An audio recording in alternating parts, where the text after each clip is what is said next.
Order! Order! You are an incorrigible delinquent at times. Behave yourself, man!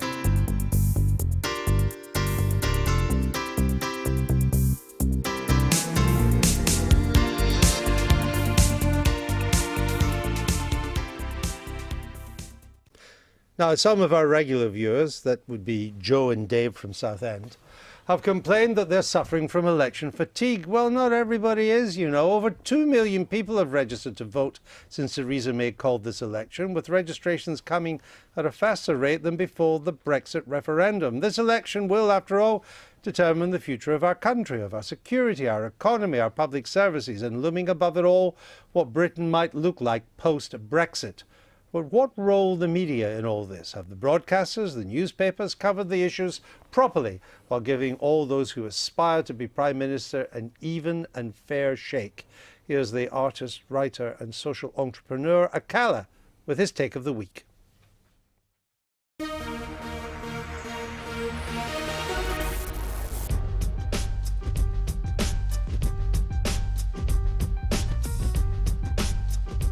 Until last week, virtually the entire mainstream media predicted a landslide victory for the Conservatives and had written off Jeremy Corbyn as totally unelectable. But the Labour leader is outside the elitist bubble. He speaks to many in my generation that came of age during the Iraq War, a period of lies by media and government. We've often been written off as apolitical and ignored, but because of the policies and campaigns surrounding Jeremy Corbyn, many people like me will be voting for the first time. The war's bullshit, it's all bullshit. Corbyn has been subjected to many personal attacks in the media, particularly in the wake of the Manchester bombing, blasted as a shameless apologist for the world's men of evil. But his recognition that the Iraq War has helped to spread terrorism merely echoes the analysis of the intelligence services and even some Tories. But the media lies have not fooled my peers. In fact, they have probably boosted his credibility. All of what they feed us in the news, it is bullshit. Plus what they teach us in the schools, it is bullshit. The war's bullshit, it's all bullshit. Similarly, the failure of journalists to properly probe the Prime Minister about Britain's relationship with Saudi Arabia, even as they kill civilians in Yemen with bombs sold to them by British companies, or about the proposed dismantling of the NHS, has only served to confirm in many people's minds that the media is indeed protecting the elite. But why is this surprising? A hugely disproportionate amount of senior figures within the British media literally went to the same private schools and universities as our senior politicians. Can they truly represent the radically divergent worldviews that exist within Britain? Much less the 5 billionaires that own an estimated 80% of the British media. Last year, a study ranked the British media as the most right-wing of the major countries in Europe. Is it really then any surprise that social policies that are considered entirely normal on much of the continent are portrayed as left-wing lunacy here?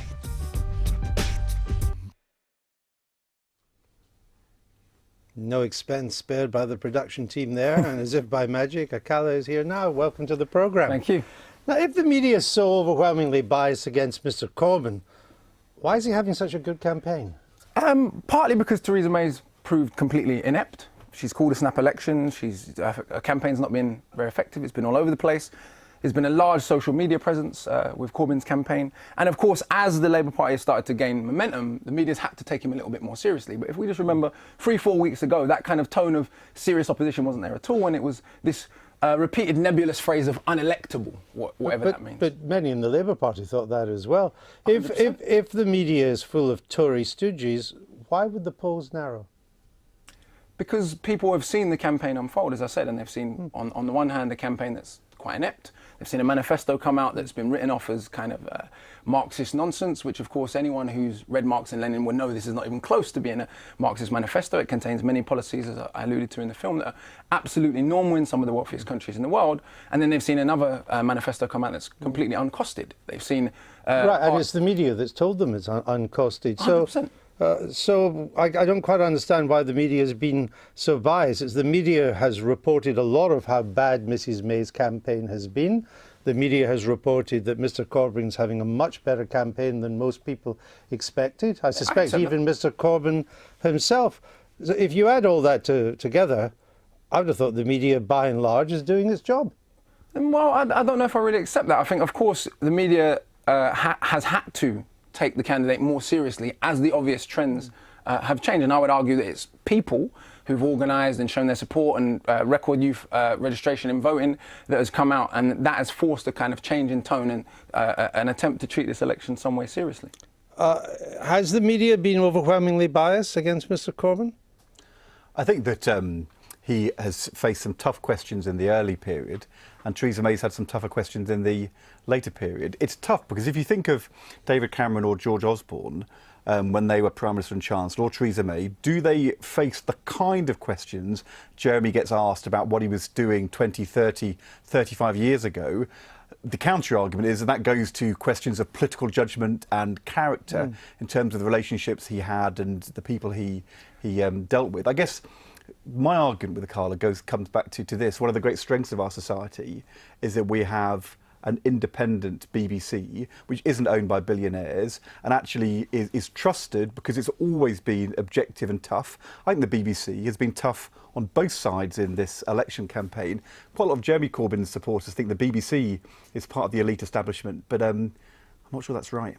I mean, do you draw a distinction between the broadcasters and the newspapers? I think the tone of the newspapers has definitely been much worse. But again, you make a point about Corbyn facing tough questions about 34 years ago. I made a point in the film which still hasn't been addressed. Why the Prime Minister's not facing tough questions about our relationship with a country that today stands widely accused of being a funder of terrorism today. And we'll see how it pans out in the next week. But, you know, the article picked up in the Daily Mail by Peter Oborne broke that suggesting that the Manchester terrorist was not only allowed but facilitated in travelling to Libya to presumably kill people and help overthrow Gaddafi and then let back in the country. So that issue has been raised by the Daily Mail? It's been raised by the Daily Mail. About Mrs. May? 100%, and I take that point. Will the Prime Minister be grilled about that in the same manner in which Jeremy Corbyn has been grilled about the IRA question? What's wrong with grilling the Labour leader about the IRA? Absolutely nothing. There isn't. Absolutely nothing. I'm just asking, right now, in 2017, we have long-standing, multi-billion trade relationships with a country that stands widely accused of terrorism now, today, not 34 years ago. And I'm not seeing the same tone of questioning being taken about something that is happening today. So I'm not suggesting it's, you know, completely disparate. I'm suggesting there's subtle differences that in the end add up to massive differences. When a former politician gets the cover of the Evening Standard to say, Comrade Corbyn flies the red flag, that's adjectives. That's not critique of policy. It's clearly not a Marxist manifesto. He's been quite tough on Theresa May as well, though. 100%. I mean, I think the Evening Standard's not exactly been a cheerleader for the Prime Minister. No, I take the point. Maybe the newspapers just don't matter as much anymore. I think they matter slightly less, it's true. I mean, I think one of the areas where I disagree, I mean, I think you've made some very good points, actually, but is that the media is not a monolith. And nobody is forced to buy or to consume either newspapers or any particular type of media. And it's also the case that there have been alternatives. And on the left, there are sites like The Canary and Squawk Box and so on, which, you know, whatever I might think of them, undeniably have a following. So I think there's a greater degree of pluralism there. And it's clearly the case that amongst some young voters, there's an enthusiasm for Corbyn that's reflected in new media and perhaps less so in the mainstream media.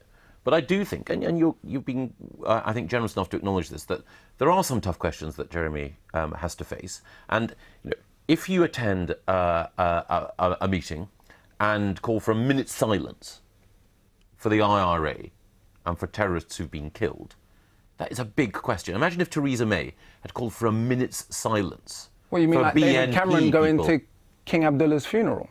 Well, there's a big difference between King Abdullah and the IRA.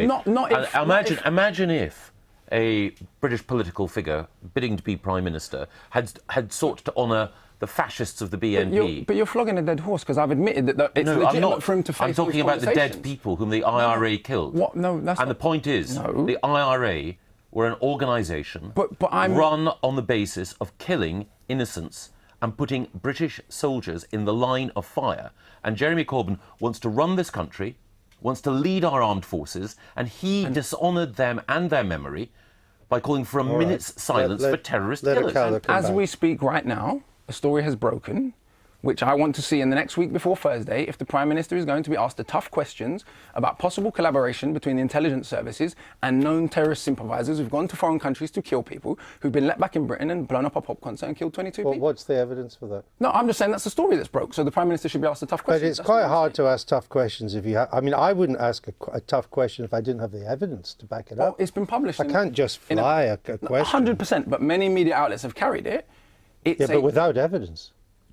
Well, then they should be sued for libel, should they not? Publishing such a sensitive story. I don't think the security services are going to sue the Daily Mail for libel. It's not only the Daily Mail. Other platforms have carried it. I'm just saying these are tough questions that the Prime Minister also has to be asked. And that we have a relationship with Saudi Arabia, and Saudi Arabia stands widely accused of supporting terrorism, is not disputed. Is there any evidence that young people are going to come riding to Mr. Corbyn in huge numbers? Well, the YouGov organisation, the Times newspaper, have taken quite a big punt on the idea that they might with that poll, because clearly the difference between the YouGov poll and ICM, the other pollsters, is the other pollsters are saying if you didn't vote in the last election or in the referendum last year, we're going to assume in the end you won't turn out, whereas YouGov is taking a punt on greater turnout. We know from the numbers that if young people under 30 came out in large numbers, that would be a big swing to Labour. That would help Labour. And that is the big... It's a big unknown for this general election. I know you hope it happens, but what is the evidence that it will happen, do you think? Because I have to say, I've been here many times before. 100%. I'm not sure, and I'm still dubious, and I still am aware that we're quite a conservative country. I'm not myself even particularly a Labour supporter. My politics are probably closer to the Green Party. I've never voted before, as I said in the film. Are you going to vote this time? I am going to vote this time because I think that there is enough of a significant difference between this current leadership of the Labour Party and the Tories. But in the last election, you'd have voted Green, not Labour. If I had voted, I would have voted Green. I mean, the media coverage may or may not be biased in the past 4 or 5 weeks, but it's done one thing, this campaign, and it's the media that's largely shown it. It's rumbled Theresa May, hasn't it? It's shown her up to be a pretty second division politician. Well, considering that I stood in an election against Theresa May and she buried me by a landslide, I think I have to acknowledge that would make me probably a Vauxhall Conference level politician. I don't by think we have that anymore, but anyway. Yeah. Let's stick with third division. There wasn't actually a vote, Michael. There wasn't a vote amongst the members. I mean, has there been a worse Tory campaign in living memory? Yes, my one for the leadership. No, election campaign. No. General election campaign. Well, has there been a worse election campaign for the Tories in living memory? Well, I think the critical thing, Andrew, is that you cannot judge a campaign until the end result. There were all sorts of people who criticised the Leave campaign, for example, and actually it ended up winning. Victory, in the end, will be the confirmation of how well or badly this campaign's been run. And Ed makes the point that the 1987 campaign of the Conservatives had its moments which were portrayed in the media as wobbles. It ended up in a Conservative landslide. Theresa May will increase her majority. And will victory for Theresa May in this election prove to be as Pyrrhic as victory in the Leave campaign was for you? I don't think it was Pyrrhic. It's a good question. It's a very good question. But I don't think it was Pyrrhic in the sense that even though the outworkings led to me no longer being in government, I'm glad that Britain's leaving the European Union. You'll be back in 10 days' time. I know. You'll be back in 10 days' time. See how they stick, different parties, they stick together. Do you think not so badly of the media after tonight?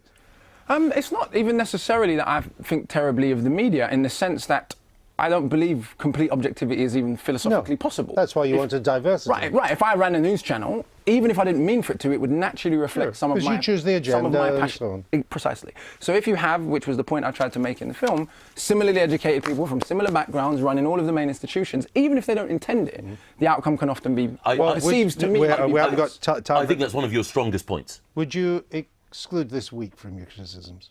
I don't know. We'll see. I have to watch a few more episodes. At least we got one. Mr. Corbyn's got one more voter, and we've got one more viewer. Cool. We like it. Thank you very much for being with us. Thank you. I've been getting away